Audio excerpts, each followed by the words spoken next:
Hello friends, ಎಲ್ಲರಿಗೂ ನಮಸ್ಕಾರ. ತಮಗೆಲ್ಲರಿಗೂ PDO ಕಂಪ್ಯೂಟರ್ ಸೀರೀಸ್ಗೆ ಸ್ವಾಗತ ಸುಸ್ವಾಗತ. ಆಲ್ರೆಡಿ ಈ ಕಂಪ್ಯೂಟರ್ಗೆ ಸಂಬಂಧಪಟ್ಟಿರ್ತಕ್ಕಂಥ 2 ವಿಡಿಯೋಗಳನ್ನು ಅಪ್ಲೋಡ್ ಮಾಡಿದ್ದೀನಿ. ಕಂಪ್ಯೂಟರ್ ಪ್ಲೇಲಿಸ್ಟಲ್ಲಿ ಹೋಗಿ ನೋಡ್ಬೋದು. ಓಕೆ, ಕಂಪ್ಯೂಟರ್ ಸೀರೀಸ್ನ 3ನೇ ವಿಡಿಯೋ ಇದಾಗಿರ್ತದೆ. ಇದು ಅಪ್ಕಮಿಂಗ್ PDO ಎಕ್ಸಾಮ್ಗೆ ತುಂಬಾ ಹೆಲ್ಪ್ಫುಲ್ ಆಗಿರ್ತಕ್ಕಂಥ ವಿಡಿಯೋ. ಕೊನೆ ತನಕ ನೋಡಿ. ಹೊಸಬರಾಗಿದ್ದರೆ ಸಬ್ಸ್ಕ್ರೈಬ್ ಮಾಡೋದನ್ನು ಕೂಡ ಮರಿಬೇಡಿ. ಹಾಗೆ ನಿಮ್ಮ ಸ್ನೇಹಿತರಿಗೂ ಕೂಡ ಶೇರ್ ಮಾಡಿ if you find the video is useful. ಸರಿನಾ? ಬನ್ನಿ ಇವತ್ತಿನ ಮೊದಲನೇ ಪ್ರಶ್ನೆಯನ್ನು ನೋಡ್ತಾ ಹೋಗೋಣ. Which of the following is used to uniquely identify a device on a network? ನೆಟ್ವರ್ಕಲ್ಲಿ ಒಂದು ಡಿವೈಸನ್ನು ಯೂನಿಕ್ಕಾಗಿ ಐಡೆಂಟಿಫೈ ಮಾಡಬೇಕಾಗಿತ್ತಂದರೆ ಏನನ್ನು ಬಳಕೆ ಮಾಡ್ತೀವಿ? IP address, MAC address, URL, DNS. DNS ಅಂದರೆ ಡೊಮೇನ್ ನೇಮ್ ಸಿಸ್ಟಮ್, URL ಅಂದರೆ ಯೂನಿಫಾರ್ಮ್ ರಿಸೋರ್ಸ್ ಲೊಕೇಟರ್, ಹಾಗೆ MAC ಅಂದರೆ media access control. Important, media access control. IP ಅಂತ ಬಂದರೆ internet protocol. There are 2 types. One is 32-bit, another one is 128-bit. And also there are 5 classes in the IP address. Class A, Class B, Class C, Class D and Class E. ಅರ್ಥ ಆಗ್ತಿದೆಯಲ್ಲ? Then ಸದ್ಯಕ್ಕೆ ಇಲ್ಲಿ unique ಆಗಿ ಒಂದು ಡಿವೈಸನ್ನು ನೆಟ್ವರ್ಕಲ್ಲಿ identify ಮಾಡಬೇಕಾಗಿತ್ತಂದರೆ ಏನನ್ನು use ಮಾಡ್ತೀವಿ? ಸರಿಯಾಗಿರೋ ಉತ್ತರ ಮ್ಯಾಕ್ address. ಮ್ಯಾಕ್ ಅಡ್ರೆಸ್ಸನ್ನು ಬಳಕೆ ಮಾಡ್ತೀವಿ. ಸೊ ತುಂಬ ಜನರಿಗೆ ಕನ್ಫ್ಯೂಸ್ ಅನಿಸ್ತದೆ. IP ಅಡ್ರೆಸ್ ಕೂಡ ಯೂನಿಕ್ಕಾಗಿ ಐಡೆಂಟಿಫೈ ಮಾಡಲಿಕ್ಕೆ ಬಳಸ್ತೀವಲ್ಲ? Yes, but they serve a different purpose. IP ಅಡ್ರೆಸ್ದು ಬೇರೆ ರೋಲ್ ಇದೆ, ಮ್ಯಾಕ್ ಅಡ್ರೆಸ್ದು ಬೇರೆ ರೋಲ್ ಇರತಕ್ಕಂಥದ್ದು. ಫಸ್ಟ್ ಆಫ್ ಆಲ್ MAC ಅಂದರೆ ಗೊತ್ತಾಯಿತು, ಮೀಡಿಯಾ ಆಕ್ಸೆಸ್ ಕಂಟ್ರೋಲ್. ಸೊ ಇದ್ರ ಕೆಲಸ ಏನು? It is an a hardware. First of all ಅದು important. It is an a hardware. ಇದನ್ನು ನೀವು ಟಚ್ ಮಾಡ್ಬೋದು. ಬಟ್ IP ಅಂತ ಬಂದಾಗ it is an a logical. ಇದು ಲಾಜಿಕಲ್ ಅಡ್ರೆಸ್. ಓಕೆ, ಇದು ಹಾರ್ಡ್ವೇರ್ ಅಡ್ರೆಸ್. ಓಕೆನಾ? ಸೊ ಇದನ್ನು ಕಂಪ್ಯೂಟರ್ ಅಥವಾ ಆ ಮದರ್ ಬೋರ್ಡ್ ಏನು ಮ್ಯಾನುಫ್ಯಾಕ್ಚರ್ ಮಾಡ್ತಿರ್ತಾರಲ್ಲ ಆ ಟೈಮಲ್ಲೇ ಇದನ್ನು ಇನ್ಬಿಲ್ಡ್ ಮಾಡಿರ್ತಾರೆ. FACTURING manufacturing. Okay, so it is a hardware address that uniquely identifies the device in the local network. MAC address ಅಂತ ಬಂದಾಗ ಸರಿನಾ? ಸೊ ಇದು ಯಾವಾಗ? ಮ್ಯಾನುಫ್ಯಾಕ್ಚರ್ ಮಾಡ್ತಕ್ಕಂಥ ಸಮಯದಲ್ಲಿ. It is embedded into the network interface card during the manufacturing. So ನಿಮಗೆ ನೋಡ್ಬೋದು, ಮ್ಯಾಕ್ address ಅಂತ ಗೂಗಲಲ್ಲಿ ಸರ್ಚ್ ಮಾಡಿದರೆ ಈ ರೀತಿಯಾಗಿರ್ತಕ್ಕಂಥ ಒಂದು ಅಡ್ರೆಸ್ ಬರ್ತದೆ. 1A 2B 3C 4D 5E ಈ ರೀತಿಯಾಗಿರ್ತಕ್ಕಂಥದ್ದು. ಅರ್ಥ ಆಗ್ತಿದೆಯಲ್ಲ? ಇದನ್ನು ನಾವು ಟಚ್ ಮಾಡ್ಬೋದಾಗ್ಯದ. ಬಟ್ IP ಅಡ್ರೆಸ್ಸನ್ನು ಟಚ್ ಮಾಡೋಕ್ಕಾಗಲ್ಲ. ನೆಕ್ಸ್ಟ್, ಈ IP ಅಡ್ರೆಸ್ ಏನಾಗಿದೆ ಅಂದರೆ ಡೈನಾಮಿಕ್ ಆಗಿರ್ತಕ್ಕಂಥದ್ದು. Dynamic. This IP address is dynamic. ಹಾಗೆ ಇದನ್ನು ಲೋಕಲ್ ಮತ್ತು ಗ್ಲೋಬಲಲ್ಲಿ ಯೂಸ್ ಮಾಡ್ತಾರೆ. ಲೋಕಲ್ ಆ್ಯಂಡ್ ಗ್ಲೋಬಲಲ್ಲಿ. ಅರ್ಥ ಆಗ್ತಿದೆಯಲ್ಲ? A logical address assign to a device to identify them in the network. Network means local network as well as global network. ಈ ರೀತಿಯಾಗಿ 122.262.29.3 ಈ ರೀತಿಯಾಗಿ. ಬಟ್ ಮೀಡಿಯಾ ಆಕ್ಸೆಸ್ ಕಂಟ್ರೋಲ್ ಅಂತ ಬಂದಾಗ ಒಂದು ಪದ ನೆನಪಿಟ್ಕೊಳ್ಳಿ, ಲೋಕಲ್. ಇದು ಬಂದುಬಿಟ್ಟು ಲೋಕಲ್ ಆ್ಯಂಡ್ ಗ್ಲೋಬಲ್ ಎರಡು ಅಂತ ನಿಮಗೆ ಗೊತ್ತಿರಬೇಕಾಗಿರತಕ್ಕಂಥದ್ದು.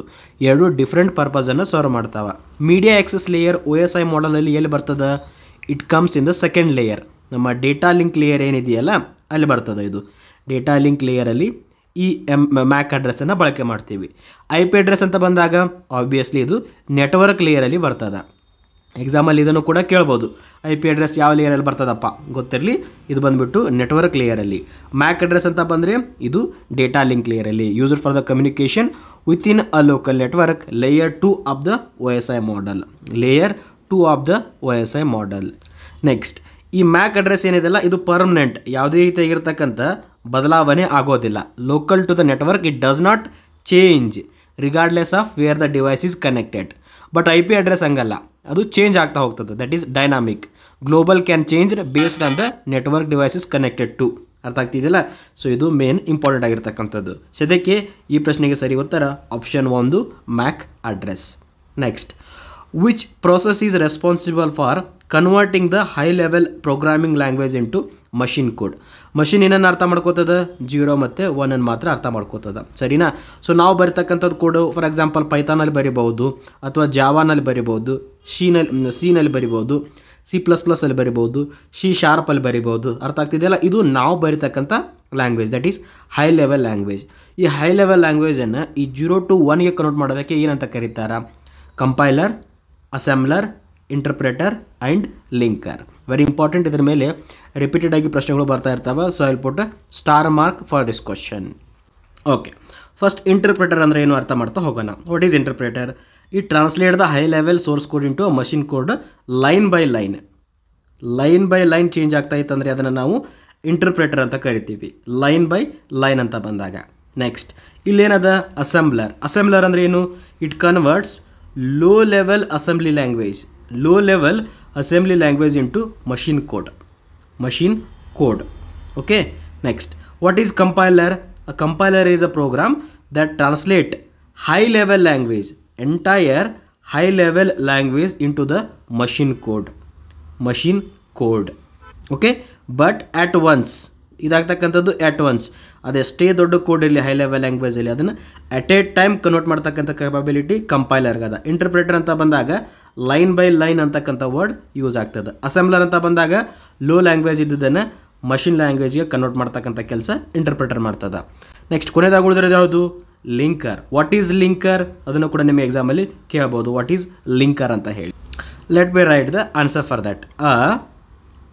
Linker is a tool. It is an a tool. First of all ಏನಕ್ಕೆ ಯೂಸ್ ಮಾಡ್ತಾರಾ? ಇನ್ ಪ್ರೋಗ್ರಾಮಿಂಗಲ್ಲಿ ಇದನ್ನು ಬಳಕೆ ಮಾಡ್ತಾರಾ. ದ್ಯಾಟ್ ಹೆಲ್ಪ್ಸ್, ಅದು ಸಹಾಯ ಮಾಡುತ್ತೆ. ಏನಕ್ಕೆ? Combine the different part of the programs into one executable file. different part of the program into one executable file ಆಗಿ ಕನ್ವರ್ಟ್ ಮಾಡ್ತದೆ. ಅದಕ್ಕೋಸ್ಕರ ಅದನ್ನು ಲಿಂಕರ್ ಅಂತ ಕರೀತಾರೆ. ಓಕೆ, ಲಿಂಕರ್ ಅಂತೇಳಿ ಕರೀತಾರೆ. ಸರಿನಾ? ಸೊ ಸದ್ಯಕ್ಕೆ ಇಲ್ಲಿ ಕೇಳಿರೋ ಪ್ರಶ್ನೆ which is responsible for converting high level programming into machine code ಅಂತ ಕೇಳಿದ್ದಾರೆ. ಹಾಗಾಗಿ ಸರಿಯಾಗಿರ್ತಕ್ಕಂಥ ಉತ್ತರ ಆಪ್ಷನ್ ಎ ಆಗಿರ್ತದೆ. Option A is the right answer. Next ಮುಂದೆ ಹೋಗೋಣ. FTP ಫುಲ್ ಫಾರ್ಮನ್ನು ಕೇಳಿದ್ದಾರೆ. File transmission protocol, file transfer protocol, fast transfer protocol and first transmission protocol. ಮೂರನೇ ಪ್ರಶ್ನೆಗೆ ಸರಿ ಉತ್ತರ ಫೈಲ್ ಟ್ರಾನ್ಸ್ಫರ್ ಪ್ರೋಟೋಕಾಲ್. ಇಂಪಾರ್ಟೆಂಟ್, ಎಕ್ಸಾಮಲ್ಲಿ ಕೇಳಿದ್ದಾರೆ, ಅದನ್ನು SDAದಲ್ಲಿ ನೆನಪಿಟ್ಕೋಬೇಕು, ಫೈಲ್ ಟ್ರಾನ್ಸ್ಫರ್ ಪ್ರೋಟೋಕಾಲ್ ಅಂತ ಹೇಳಿ. ನೆಕ್ಸ್ಟ್ ನಾಲ್ಕನೇ ಪ್ರಶ್ನೆ, which technology is use to make the telephone calls? ಇಂಟರ್ನೆಟ್ಟಲ್ಲಿ ಟೆಲಿಫೋನ್ ಕಾಲನ್ನು ಮಾಡಲಿಕ್ಕೆ ಏನೇನು ಬಳಕೆ ಮಾಡ್ತೀವಿ? ಸದ್ಯಕ್ಕೆ ನಾವು ಇವಾಗೆಲ್ಲ ಜಿಯೋ, ಏರ್ಟೆಲ್ ಏನೇನು ಬಳಕೆ ಮಾಡ್ತೀವಿ ಅಂದರೆ ಇದೇ ಟೆಕ್ನಾಲಜಿನ, ಇವಾಗೇನು ಪ್ರಶ್ನೆ ಕೇಳಿದಾರಲ್ಲ ಇದನ್ನೇ ಬಳಕೆ ಮಾಡ್ತೀವಿ. ಆಪ್ಷನ್ ಏನದ? FTP, SMTP, VoIP and VPN. FTP ಅಂದರೆ ಗೊತ್ತಾಯಿತು, ಫೈಲ್ ಟ್ರಾನ್ಸ್ಫರ್ ಪ್ರೋಟೋಕಾಲ್ ಅಂತ. SMTP ಅಂದರೆ simple mail transfer protocol. VoIP ಅಂದರೆ voice over internet protocol, voice over internet. VPN ಅಂತ ಬಂದಾಗ ವರ್ಚುವಲ್ ಪ್ರೈವೇಟ್ ನೆಟ್ವರ್ಕ್. ಸೊ VoIPಯಲ್ಲಿ ಕ್ಲಿಯರ್ ಆಗಿ ನಿಮಗೆ ಗೊತ್ತಾಯಿತು ಅಲ್ವಾ? Voice over internet protocol. ಹಾಗಾಗಿ ಈ ಪ್ರಶ್ನೆಗೆ ಸರಿಯಾಗಿರ್ತಕ್ಕಂಥ ಉತ್ತರ ಆಪ್ಷನ್ 3. ಕೇವಲ ನಿಮಗೆ ಎಕ್ಸ್ಪಾನ್ಷನ್ ಗೊತ್ತಿದ್ರೆ ಕ್ಲಿಯರಾಗಿ ಹೇಳ್ಬೋದು. ಅರ್ಥ ಆಗ್ತಿದೆಯಲ್ಲ? VoIP is a technology that allow you to make a voice calls over the internet instead of traditional lines. ಇಂಟರ್ನೆಟನ್ನು ಬಳಕೆ ಮಾಡಿಕೊಂಡು ಕಾಲ್ ಮಾಡೋ ಸಲುವಾಗಿ. ಅರ್ಥ ಆಗ್ತಿದೆಯಲ್ಲ? ಸೊ ಸದ್ಯಕ್ಕೆ ನಾಲ್ಕನೇ ಪ್ರಶ್ನೆಗೆ C is the right answer. Next GUI stands for. GUI ದ ಫುಲ್ ಫಾರ್ಮ್ ಏನಂತ ಕೇಳಿದ್ದಾರೆ? General user interface, graphical user interface, graphical universal interface, ಹಾಗೆ ಜನರಲ್ ಯೂನಿವರ್ಸಲ್ ಇಂಟರ್ಫೇಸ್. ರೈಟ್. ಐದನೇ ಪ್ರಶ್ನೆಗೆ ಸರಿಯಾಗಿರ್ತಕ್ಕಂಥ ಉತ್ತರ ಗ್ರಾಫಿಕಲ್ ಯೂಸರ್ ಇಂಟರ್ಫೇಸ್ ಅಂತ ಕರೀತಾರೆ. Graphical user interface. For example, ಇವಾಗ ನಿಮ್ಮ ಲ್ಯಾಪ್ಟಾಪನ್ನು ಓಪನ್ ಮಾಡಿದ್ರೆ ಅನ್ಕೊಳ್ಳಿ, ಅಥವಾ ನಿಮ್ಮ ಕಂಪ್ಯೂಟರನ್ನು ಓಪನ್ ಮಾಡಿದ್ರೆ ನಿಮ್ಮ ಕಣ್ಣಿಗೆ ಯಾವಾಗಲ್ಲಿ ಒಂದು ಡೆಸ್ಕ್ಟಾಪ್ ಫೋಲ್ಡರ್ ಕಾಣ್ತದ, ಅಥವಾ ನೀವು ಡಿಲೀಟ್ ಮಾಡಿರ್ತಕ್ಕಂಥ ಯಾವುದೋ ಒಂದು ಫೈಲ್ಸ್ ಕಾಣ್ತದ, ಅಥವಾ ಮೂವಿ ಫೋಲ್ಡರ್ ಕಾಣ್ತದ. ಸೊ ಏನು ಮಾಡ್ತಾ ಇದ್ದೀರಾ ನೀವು? ಗ್ರಾಫಿಕಲಿ ನೋಡ್ತಾ ಇದ್ದೀರಾ, ಅದನ್ನು ಗ್ರಾಫಿಕಲಿ ನೋಡ್ತಾ ಇದ್ದಾರೆ. ಅದರ ಜೊತೆಗೆ ಇಂಟರ್ಫೇಸ್ ಮಾಡ್ತಾರೆ, ಅದ್ರ ಮೇಲೆ ಕ್ಲಿಕ್ ಮಾಡೋದು, ಅದನ್ನು ಡಿಲೀಟ್ ಮಾಡೋದು, ಅದನ್ನು ನಾವು ಗ್ರಾಫಿಕಲ್ ಯೂಸರ್ ಇಂಟರ್ಫೇಸ್ ಅಂತ ಕರಿತೀವಿ. ಇನ್ನೊಂದು ಬರ್ತದೆ ಕಮಾಂಡ್ ಟರ್ಮಿನಲ್ ಅಂತ ಹೇಳಿ. ಕಮಾಂಡ್ ಟರ್ಮಿನಲ್ ಪ್ರಮುಖವಾಗಿ ಈ ಲಿನಕ್ಸ್ ಮತ್ತು ಯುನಿಕ್ಸ್ ಅಂತ ಬಂದಾಗ ಹೈಲಿ ಸೆಕ್ಯೂರ್ಡ್ ಆಗಿರ್ತಕ್ಕಂಥದ್ದು ವಿಂಡೋಸ್ ಕಂಪೇರ್ ಮಾಡಿದರೆ. ಹಾಗೆ ಇಲ್ಲಿ ನಾವು ಯಾವಾಗಲೂ ಕಮಾಂಡ್ ಥ್ರೂನೇ ಕೆಲಸವನ್ನು ಮಾಡ್ತೀವಿ. ಇಲ್ಲಿ ಯಾವುದೇ ರೀತಿಯಾಗಿರ್ತಕ್ಕಂಥ GUI ಇರೋದನ್ನು ನೋಡಲ್ಲ ನಾವು. ಗ್ರಾಫಿಕಲ್ ಯೂಸರ್ ಇಂಟರ್ಫೇಸ್ ಕಾಣೋದಿಲ್ಲ ಇಲ್ಲಿ. ಅರ್ಥ ಆಗ್ತಿದೆಯಲ್ಲ? Graphical user interface. ಸಪೋಸ್ ಇವಾಗ ನಿಮ್ಮ ಮನೆಯಲ್ಲಿ TV ಇದೆ, that is also example for graphical user interface. Next ಮುಂದಿನ ಪ್ರಶ್ನೆ, which of the following is not a type of database model? Database model ಯಾವುದು ಅಲ್ಲ ಅಂತ ಕೇಳ್ತಾ ಇದ್ದಾರೆ. ರಿಲೇಷನಲ್, ಹೈರಾರ್ಕಿಯಲ್, ಆಬ್ಜೆಕ್ಟ್ ಓರಿಯೆಂಟೆಡ್, ಹಾಗೆ ಪ್ರೊಸೀಜರಿಯಲ್. ರಿಲೇಷನಲ್ ಅಂದರೆ ಒಂದು ಟೇಬಲಿಂದ ಮತ್ತೊಂದು ಟೇಬಲ್ಗೆ ರಿಲೇಷನನ್ನು ಎಸ್ಟಾಬ್ಲಿಷ್ ಮಾಡ್ತಕ್ಕಂಥದ್ದು ಬೈ ಯೂಸಿಂಗ್ ಫಾರಿನ್ ಕೀ, ಇಲ್ಲಿ ಪ್ರೈಮರಿ ಕೀ, ಅದು ಇದು ಎಲ್ಲ ಬರ್ತದೆ. ಹೆರಾರ್ಕಿಯಲ್ ಅಂದರೆ it is like a tree like structure. ಒಂದು ಫೋಲ್ಡರ್ ಇರ್ತದೆ, ಆ ಫೋಲ್ಡರ್ ಒಳಗಡೆ ಮತ್ತೊಂದು ಇರ್ತದೆ, ಆ ಫೋಲ್ಡರ್ ಒಳಗಡೆ ಮತ್ತೊಂದು ಇರ್ತದೆ, ಅದು ಹೆರಾರ್ಕಿಯಲ್. ಆಬ್ಜೆಕ್ಟ್ ಓರಿಯೆಂಟೆಡ್ ಅಂದರೆ ಇಲ್ಲಿ ಎಲ್ಲ ಥಿಂಗ್ಸನ್ನು ನಾವೇನಂತ ಕನ್ಸಿಡರ್ ಮಾಡ್ತೀವಿ, ಆಬ್ಜೆಕ್ಟ್ಸ್ ಅಂತ ಕನ್ಸಿಡರ್ ಮಾಡ್ತೀವಿ. ಪ್ರೊಸೀಜರಲ್ ಅಂತ ಬಂದಾಗ ಯಾವುದೇ ರೀತಿಯಾಗಿರ್ತಕ್ಕಂಥ ಡೇಟಾಬೇಸ್ ಇಲ್ಲ. ಅರ್ಥ ಆಗ್ತಿದೆಯಲ್ಲ? Procedural is a not a database model, but relational, hierarchical, object oriented ಇವು 3 ಡೇಟಾಬೇಸ್ ಮಾಡೆಲ್ ಆಗಿರ್ತಕ್ಕಂಥದ್ದು. ಹಾಗಾಗಿ ಈ ಪ್ರಶ್ನೆಗೆ ಸರಿ ಉತ್ತರ option 4 D. Next, which shortcut key combination is used to open the task manager? ವಿಂಡೋಸಲ್ಲಿ ಟಾಸ್ಕ್ ಮ್ಯಾನೇಜರನ್ನು ಓಪನ್ ಮಾಡಬೇಕಂದ್ರೆ ಏನನ್ನ ಬಳಕೆ ಮಾಡ್ತಾರೆ? Control plus shift plus T, control alt delete, control shift escape, alt F4. Alt F4 ಅಂತ ಬಂದಾಗ close ಅಂತ ಗೊತ್ತಿರಬೇಕು. ಬಟ್ ಅವರಿಲ್ಲಿ ಕೇಳ್ತಾ ಇರೋದು ನಮಗೆ ಟಾಸ್ಕ್ ಮ್ಯಾನೇಜರನ್ನು ಓಪನ್ ಮಾಡೋಕ್ಕೆ. ಕಂಟ್ರೋಲ್ ಶಿಫ್ಟ್ ಪ್ಲಸ್ ಎಸ್ಕೇಪನ್ನು ಕ್ಲಿಕ್ ಮಾಡಿದರೆ ಟಾಸ್ಕ್ ಮ್ಯಾನೇಜರ್ ಓಪನ್ ಆಗ್ತದೆ. Control shift plus escape. ಅರ್ಥ ಆಗ್ತಿದೆಯಲ್ಲ? For the opening the task manager in Windows. HTMLದು ಫುಲ್ ಫಾರ್ಮ್ ಕೇಳಿದಾರೆ. ಸಿಂಪಲ್ 8ನೇ ಪ್ರಶ್ನೆಗೆ ಸರಿಯಾಗಿರ್ತಕ್ಕಂಥ ಉತ್ತರ A, hyper text markup language. Very important, repeat ಆಗಿ ಬರ್ತದೆ. ಇದ್ರ ಜೊತೆಗೆ CSS ಅಂತ ಕೂಡ ಕೇಳ್ತಾರೆ, ಕ್ಯಾಸ್ಕೇಡ್ ಸ್ಟೈಲ್ ಶೀಟ್ ಅಂತ ಹೇಳಿ, ಅದನ್ನು ಕೂಡ ನೀವು ನೆನಪಿಟ್ಕೋಬೇಕಾಗ್ತದೆ. ಸದ್ಯಕ್ಕೆ ಹೈಪರ್ ಟೆಕ್ಸ್ಟ್ ಮಾರ್ಕಪ್ ಲ್ಯಾಂಗ್ವೇಜ್ ಅಂತ ನಿಮ್ಗೆ ಗೊತ್ತಿರಬೇಕು. In a programming which data structure follows a last in first out order model. Okay, so data ಸ್ಟ್ರಕ್ಚರ್ಲಿ ಡಿಫ್ರೆಂಟ್ ಮಾಡೆಲ್ಸ್ ಇದಾವೆ. For example, last in first out, first in first out, last in last out, ಈ ರೀತಿಯಾಗಿರ್ತಕ್ಕಂಥ different ಆಗಿರೋ ಮಾಡೆಲ್ಸ್ಗಳಿದ್ದಾವೆ. ಸದ್ಯಕ್ಕೆ ಇಲ್ಲಿ ಅವ್ರು ಕೇಳಿರೋದು last in first out for queue, stack, linked list ಹಾಗೆ ಅರೆ. ಸೊ ಇವು 3 ಡಿಫ್ರೆಂಟ್ ಡೇಟಾ ಸ್ಟ್ರಕ್ಚರಲ್ಲಿ ಬರ್ತಕ್ಕಂಥ ಕಾಂಪೋನೆಂಟ್ಸು. ಸೊ ಸದ್ಯಕ್ಕೆ ಲಾಸ್ಟ್ ಇನ್ ಫಸ್ಟ್ ಔಟ್ ಅಂತಕ್ಕಂಥದ್ದು ಎಲ್ಲಿ ಬರ್ತದೆ ಅಂತ ಕೇಳ್ತಾ ಇದ್ದಾರೆ. 9ನೇ ಪ್ರಶ್ನೆಗೆ ಸರಿ ಉತ್ತರ ಸ್ಟ್ಯಾಕ್ ಮಾಡಲಲ್ಲಿ ನಾವು ಲಾಸ್ಟ್ ಇನ್ ಫಸ್ಟ್ ಔಟ್ ಅನ್ನೋ ಸ್ಟ್ರಕ್ಚರನ್ನು ಫಾಲೋ ಮಾಡ್ತೀವಿ. Very important, stack model. Okay, 10ನೇ ಪ್ರಶ್ನೆ ಬಂದ್ಬಿಟ್ಟು ನಮಗೆ ಡಾಸ್ಗೆ ಸಂಬಂಧಪಟ್ಟಿರೋದು. ಏನದ? Which command is used to display the directory structure in the DOS? DOS ಅಂದರೆ ಡಿಸ್ಕ್ ಆಪರೇಟಿಂಗ್ ಸಿಸ್ಟಮ್. ಸೊ ಇದು ಕೂಡ ಗೊತ್ತಿರಲಿ. ಇವಾಗ ನಾವೇನು ವಿಂಡೋಸು, ಮ್ಯಾಕ್ OS ಇದನ್ನೆಲ್ಲ ಬಳಕೆ ಮಾಡ್ತಾ ಇದ್ದೀವಲ್ಲ, ಇದಕ್ಕಿಂತ ಮುಂಚೆ ನಾವು ಯಾವುದನ್ನು ಯೂಸ್ ಮಾಡ್ತಾ ಇದ್ದೀವಿ ಅಂದರೆ ಡಾಸನ್ನು ಬಳಕೆ ಮಾಡ್ತಾ ಇದ್ದೀವಿ. It is an a single operating system. So at a time ಒಬ್ಬರು ಮಾತ್ರ ಇದರಲ್ಲಿ ನಾವು ಕೆಲಸವನ್ನು ಮಾಡ್ಬೋದಾಗಿದೆ. ಬಟ್ ವಿಂಡೋಸಲ್ಲಿ multiple people can connect, right? But DOSಲ್ಲಿ ಹಾಗಲ್ಲ, ಒಬ್ಬರು ಮಾತ್ರ ಕನೆಕ್ಟ್ ಮಾಡ್ಬೋದಾಗಿತ್ತು. ಈ ಒಂದು ಡಾಸಲ್ಲಿ ಯಾವ ಕಮಾಂಡನ್ನು ಬಳಕೆ ಮಾಡ್ತಾ ಇದ್ವಿ ನಾವು? ಡಿಸ್ಪ್ಲೇ ದ ಡೈರೆಕ್ಟರಿ ಸ್ಟ್ರಕ್ಚರನ್ನು ಡಿಸ್ಪ್ಲೇ ಮಾಡಬೇಕಾಗಿತ್ತಂದರೆ option DIR TREE MD CD ಅಂದರೆ ಏನಂತ ಕೇಳ್ಬೋದು? ಎಕ್ಸಾಂಪಲ್ ನೆನಪಿಟ್ಕೊಳ್ಳಿ, ಚೇಂಜ್ ಡೈರೆಕ್ಟರಿ ಅಂತ ಹೇಳಿ. MD ಅಂದರೆ make a new directory. So directory ಪದದ ಅರ್ಥ ನಿಮ್ಗೆ ಗೊತ್ತಾಗಲಿಲ್ಲ ಅಂದರೆ ಸಿಂಪಲ್ ನೆನಪಿಟ್ಕೊಳ್ಳಿ, ಫೋಲ್ಡರ್ ಅಂತ ಅನ್ಕೊಳ್ಳಿ. Okay, directory is nothing but folder. ನಿಮ್ಮ ವಿಂಡೋಸಲ್ಲಿ ಹೆಂಗೆ ಫೋಲ್ಡರ್ ಮಾಡ್ತಿರಲ್ಲ ನೀವು, ಮೂವೀಸ್ ಫೋಲ್ಡರ್, ಅದರ ಒಳಗಡೆ ಸಬ್ ಡಿವೈಡ್ ಆಗಿ ಹೀರೋಸ್ ಫೋಲ್ಡರ್. ಸೊ ಫೋಲ್ಡರ್ ಅನ್ನೋದನ್ನು ನಾವು ಎಕ್ಸಾಕ್ಟ್ ಮೀನಿಂಗ್ ಅಂದರೆ ಡೈರೆಕ್ಟ್ರಿ ಅಂತ ಬಳಕೆ ಮಾಡ್ತೀವಿ ಡಾಸಲ್ಲಿ ಅಂತ ಬಂದಾಗ. ನೆಕ್ಸ್ಟ್ DIR ಅಂತದ. DIR ಅಂದರೆ ಸಿಂಪಲ್ ಡೈರೆಕ್ಟ್ರಿ ಅಂತಲೇ ನಿಮಗೆ ಗೊತ್ತಿರಬೇಕು. ಇದ್ರ ಜೊತೆಗೆ DEL ಅಂತ ಕೇಳ್ತಾರೆ. DEL ಅಂದರೆ ಡಿಲೀಟ್ ದ ಫೈಲ್ಸ್ ಅಂತ ಗೊತ್ತಿರಲಿ. ಓಕೆ, REN ಅಂತ ಕೇಳಿದರೆ ರೀನೇಮ್ ದ ಫೈಲ್ಸ್. TIME ಅಂತ ಕಮಾಂಡ್ ಅದ, ಅದರದ್ದು ಮೀನಿಂಗ್ ಏನಂದರೆ display the time of the day ಅಂತ ಹೇಳಿ. ಓಕೆ, ಸದ್ಯಕ್ಕೆ ಡೈರೆಕ್ಟ್ರಿ ಸ್ಟ್ರಕ್ಚರನ್ನು ಬಳಕೆ ಹೇಗೆ ಮಾಡ್ತಾರಪ್ಪ? ಲೈಕ್ ಇಲ್ಲೊಂದು ಫೋಲ್ಡರ್ ಇದೆ ಅಂದ್ಕೊಳ್ಳಿ, D1 ಫೋಲ್ಡರ್, ಅದಕ್ಕೆ ಸಬ್ ಫೋಲ್ಡರ್ ಇದ್ದಾವೆ. ಇಲ್ಲಿ D2, ಇಲ್ಲಿ D3 ಅಥವಾ ಇಲ್ಲಿ D4. ಈ T4ಗೆ ಮತ್ತೆ ಬೇರೆ ಬೇರೆ ಫೈಲ್ ಇದ್ದಾವೆ, F3 ಅಂತ ಇದೆ, F1 ಅಂತ ಇದೆ. ಸೊ ಈ ರೀತಿಯಾಗಿ ಡೈರೆಕ್ಟ್ರಿಯ ಸ್ಟ್ರಕ್ಚರ್ ಇದೊಂದು ಕಂಪ್ಲೀಟ್ ಒಂದು ಡೈರೆಕ್ಟ್ರಿಯ ಸ್ಟ್ರಕ್ಚರ್. ಇದನ್ನು ಹೆಂಗೆ ಸೂಚಿಸ್ತೀವಿ ಯಾವ ಕಮಾಂಡ್ ಅಂತ ಕೇಳಿದರೆ ಆಪ್ಷನ್ ಬಿ, ಟ್ರೀ ಅಂತಕ್ಕಂಥ ಕಮಾಂಡನ್ನು ಬಳಕೆ ಮಾಡಿ ನಾವು ಡಿಸ್ಪ್ಲೇ ಮಾಡ್ತೀವಿ. The directory structure of DOS is hierarchical similar to the tree with a root directory at the top.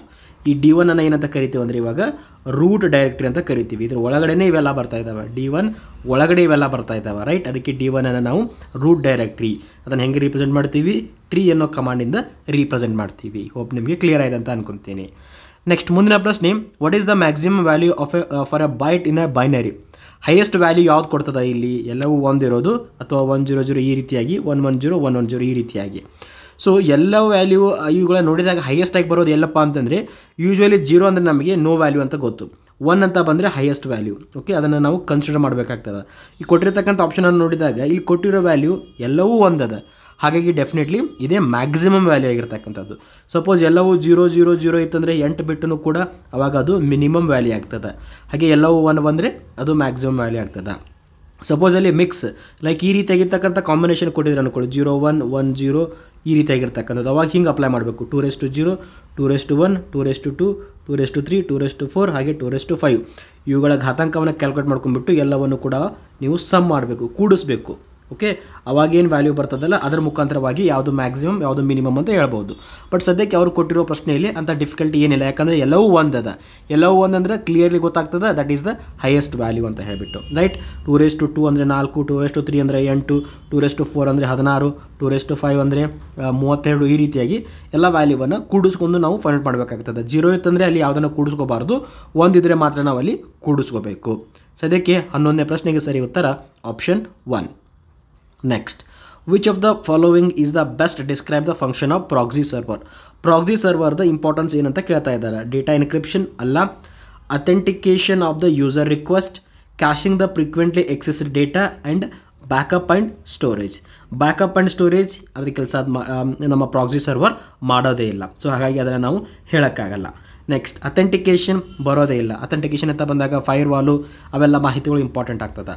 But ಕ್ಯಾಶಿಂಗ್ frequently accessed data proxy ಸರ್ವರ್ದ ಕೆಲಸ ಬೆಸ್ಟ್ ಪ್ರಾಕ್ಟೀಸ್ ಅಂತ ನೋಡಿದಾಗ ಕ್ಯಾಶಿಂಗ್ ಫ್ರೀಕ್ವೆಂಟ್ಲಿ ಎಕ್ಸೆಸ್ಡ್ ಡೇಟಾ ಅರ್ಥ ಆಗ್ತಿದೆಯಲ್ಲ.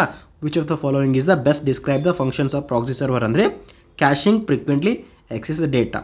Option C is the right answer. Next, which software development methodology emphasis the iterative progress and collaboration. ಅಂದರೆ step by step approach ಅಂತ ಅರ್ಥ ಮಾಡ್ಕೋಬೇಕು ನೀವು. Step by step approach. Okay, ಮೊದಲಿಗೆ ನಾವು ಒಂದು ಪ್ರೋಗ್ರಾಮನ್ನು ಬಿಲ್ಡ್ ಮಾಡಿದ್ವಿ, ಆಮೇಲೆ ಮತ್ತೊಂದು ಪ್ರೋಗ್ರಾಮನ್ನು ಬಿಲ್ಡ್ ಮಾಡಿದ್ವಿ, ಆಮೇಲೆ ಅವುಗಳ ನಡುವೆ ಕಮ್ಯುನಿಕೇಷನ್ ಎಸ್ಟಾಬ್ಲಿಷ್ ಮಾಡಿದ್ವಿ, ಆಮೇಲೆ ವೆಬ್ ಸರ್ವರ್ ಸಮಥಿಂಗ್ ಏನೋ ಮಾಡಿದ್ವಿ, ಆಮೇಲೆ ಏನೋ ಒಂದು ಮಾಡಿದ್ವಿ. ಈ ರೀತಿಯಾಗಿ ಸ್ಟೆಪ್ ಬೈ ಸ್ಟೆಪ್ 1ನೇದಿದ್ದು 2ನೇದಿದ್ದು 3ನೇದಿದ್ದು ಆಮೇಲೆ ಅವುಗಳ ರಿಲೇಷನ್ ಈ ರೀತಿ ಎಸ್ಟಾಬ್ಲಿಷ್ ಮಾಡಿದರೆ ಅದಕ್ಕೆ ಯಾವ ಮಾಡೆಲ್ ಅಂತ ಕರೀತಾರೆ? ಡಿಫ್ರೆಂಟ್ ಮಾಡೆಲ್ಸ್ ಇದ್ದಾವೆ. Waterfall model, agile model, V model ಹಾಗೆ ಪ್ರೋಟೋಟೈಪಿಂಗ್ ಅಂತ ಹೇಳಿ. ರೈಟ್, ಸೊ ಈ ಇಟರೇಟಿವ್ ಪ್ರೋಗ್ರೆಸ್ ಆ್ಯಂಡ್ ಕೊಲಾಬರೇಷನ್ ಅಂತ ಬಂದಾಗ ಅದು ಅಜೈಲ್ ಮಾಡೆಲ್ ಆಗ್ತದೆ. Very important, very important agile model. Okay, so ಇವಾಗ ಯಾವುದೇ ಒಂದು ಪ್ರೊಸೆಸನ್ನು ಫಾಲೋ ಮಾಡ್ತಾ ಇದ್ದರೂ ಕೂಡ ನಮಗೆ ಕಂಪನಿಗಳಲ್ಲಿ ಲೈಕ್ ಇವಾಗ TCS ಅಂತ ತೆಗೆದುಕೊಳ್ಳಿ, ಅಥವಾ ವಿಪ್ರೋ ಅಂತ ತೆಗೆದುಕೊಳ್ಳಿ, ಅಥವಾ HCL. ಸೊ ಈ ಎಲ್ಲ ಕಂಪನಿಗಳು ಯಾವ ಮಾಡೆಲನ್ನು ಫಾಲೋ ಮಾಡ್ತಾವೆ ಅಂದರೆ ಯೂಶ್ವಲಿ ಅಜೈಲ್ ಮಾಡೆಲನ್ನು ಫಾಲೋ ಮಾಡ್ತಾವೆ. ಯಾವುದು ಫಸ್ಟ್ ಆಗಬೇಕು, ಯಾವುದು ಸೆಕೆಂಡ್ ಆಗಬೇಕು, ಆಮೇಲೆ ಯಾವುದು ಆಗಬೇಕು, ಈ ರೀತಿಯಾಗಿರ್ತಕ್ಕಂಥ ಇಟ್ರೇಟಿವ್ ಪ್ರೋಗ್ರೆಸ್ ಆ್ಯಂಡ್ ಕೊಲಾಬರೇಷನ್. ಹಾಗೆ ಏನೋ ಒಂದು ಮಾಡಿಫಿಕೇಷನ್ ಮಾಡಬೇಕಾಗಿತ್ತಪ್ಪ ಫಸ್ಟ್ ಸ್ಟೆಪ್ಪಲ್ಲಿ, ಓಕೆ ಅದನ್ನು ಮಾಡಬೇಕು. ಸೊ ಈ ರೀತಿಯಾಗಿರ್ತಕ್ಕಂಥ ಪ್ರೊಸೆಸನ್ನು ನಾವು ಅಜೈಲ್ ಮಾಡೆಲ್ ಅಂತೇಳಿ ಕರಿತೀವಿ. ನೆಕ್ಸ್ಟ್, 14ನೇ ಪ್ರಶ್ನೆ, which unit major the processing speed of CPU? Central processing unit the speed ಇದರಲ್ಲಿ ಮೆಜರ್ ಮಾಡ್ತೀವಿ. ಬೈಟ್, ಗಿಗಾಬೈಟ್, ಹರ್ಡ್ಜ್ ಆ್ಯಂಡ್ ಬಿಟ್. ಗೊತ್ತಿರಲಿ, ನಾವು ಹರ್ಡ್ಜಲ್ಲಿ ಸ್ಪೀಡನ್ನು ಮೆಜರ್ ಮಾಡ್ತೀವಿ. ಹರ್ಡ್ಜಲ್ಲಿ CPUದು ಸ್ಪೀಡನ್ನು ಮೆಜರ್ ಮಾಡ್ತೀವಿ. ಬಿಟ್ ಅಂತ ಬಂದರೆ ಲೋವರ್ ಮೋಸ್ಟ್ ಡಿಜಿಟ್. ಇದು ಲೋವರ್ ಮೋಸ್ಟ್ ಅಂದರೆ 0 ಆ್ಯಂಡ್ 1. ಕಂಪ್ಯೂಟರ್ ಅರ್ಥ ಮಾಡ್ಕೊಳ್ಳೋ ಭಾಷೆ ಅಂತ ಗೊತ್ತಿರಬೇಕು. ಬೈಟ್ ಅಂತ ಬಂದರೆ 8 bits. 8 bits equal to 1 byte. Byte ಮೊದಲಿಗೆ ಬಿಟ್, ಆಮೇಲೆ ಬೈಟ್, ಆಮೇಲೆ ಕಿಲೋಬೈಟ್, ಆಮೇಲೆ ಮೆಗಾಬೈಟ್, ಆಮೇಲೆ gigabyte. Next, in URL the HTTPS protocol indicates. ಏನನ್ನು ಹೇಳ್ತದೆ? Website hosted locally, website is not secure, website use the secure data for transmission, the website is a government owned. No, ನಮಗೆ S ಅಂತ indicate ಬಂತಂದರೆ ಕ್ಲಿಯರಾಗಿ ಹೇಳ್ತದೆ ಅದು highly secured ಆಗಿರ್ತಕ್ಕಂಥ data ಅಂತ ಹೇಳ್ಬಿಟ್ಟು. ಹಾಗಾಗಿ ಈ ಪ್ರಶ್ನೆಗೆ C is the right answer. The website uses secure data transmission. Next, so ಇದಾಗಿತ್ತು ಇವತ್ತು ಡಿಸ್ಕಸ್ ಮಾಡಿರ್ತಕ್ಕಂಥ ಇಂಪಾರ್ಟೆಂಟ್ ಪ್ರಶ್ನೆಗಳು. ಮುಂದಿನ ವಿಡಿಯೋದಲ್ಲಿ ಮತ್ತಷ್ಟು ಪ್ರಶ್ನೆಗಳೊಂದಿಗೆ ನಿಮ್ಮ ಜೊತೆಗೆ ಬರ್ತೀನಿ. ವಿಡಿಯೋ ಇಷ್ಟ ಆಗ್ತಾ ಇತ್ತು ಅಂದರೆ ಚಾನಲ್ನ ಸಬ್ಸ್ಕ್ರೈಬ್ ಮಾಡ್ಕೊಳ್ಳಿ, ನಿಮ್ಮ ಸ್ನೇಹಿತರಿಗೂ ಕೂಡ ಶೇರ್ ಮಾಡಿ. Thank you so much for watching till the end. Bye for ನಾವ್.